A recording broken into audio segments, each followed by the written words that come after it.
Hi, I'm Susan Carlson and welcome to my studio.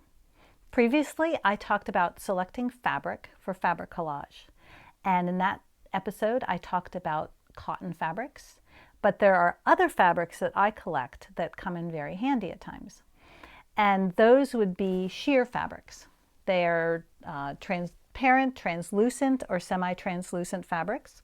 If I were to tell you to bring some sheer fabrics to class, you might make a selection of these tulle, which is fine, but you can see they're very subtle. They just give a kind of an overall cast of color. But I don't always like to be subtle in my pieces, so I really enjoy collecting all the other stuff you see here. Now here, there's all sorts of glitzy fabrics. Little sparkle always is kind of fun. You can see it adds a little more color, a little bit of texture, a little sparkle to your piece, which might come in handy at times. There's all sorts of variations of the theme. There's spots, there's texture, there's even a lacy sort of type of pattern that might come in handy. You never know. These are the type of things I'm always looking for to collect.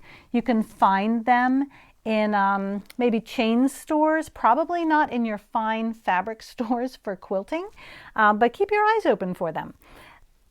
Camouflage fabrics are something that I find very handy. Now this, you can see, is kind of a classic dark light variety of camo.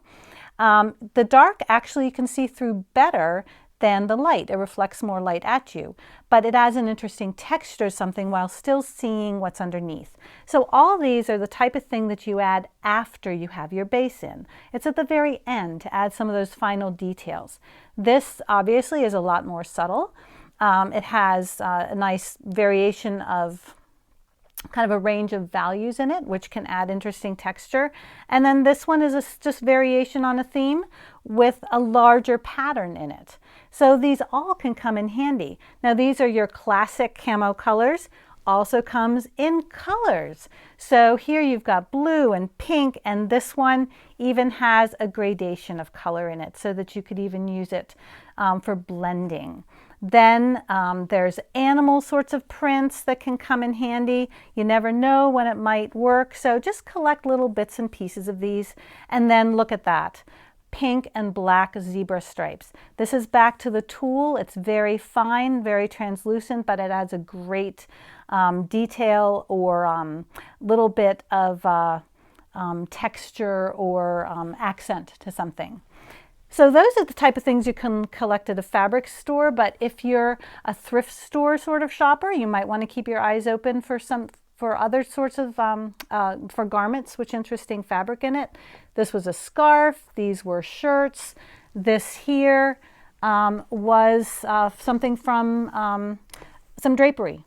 So look at the patterns in there, could be used for interesting contours for something. Speaking of contours, I'm also always looking for large patterned flowers and leaves. This one is definitely more opaque, so it would show up more if you're putting it in a piece, but it does show a little bit of a color that you might have underneath it. This is the same sort of way, all of these here. This has great color variation to it. You never know where that could work for a blender, or in a pinch, could even work as a fashion accessory. These have all the same pattern to them, but different colorways. Nice darks, nice lights. Again, good blenders. This one would be more of an accent. You can see it's got like great big kind of symmetrical butterfly wing pattern to it. So the symmetry in there could come in handy for something, especially if you're doing bugs or butterflies. And then this one here, ever since I was doing my crocodile, I have been on the lookout for pattern, like scaly patterned fabrics. This one was lovely. Look at the colors, and then look at that patterning there. It's got scaly and it's got beautiful floral. So perfect thing to add to my stash. Those are a few of the things that I'm looking for in this sort of sheer fabrics. I hope that helps you, and I hope you enjoy collecting. Thank you.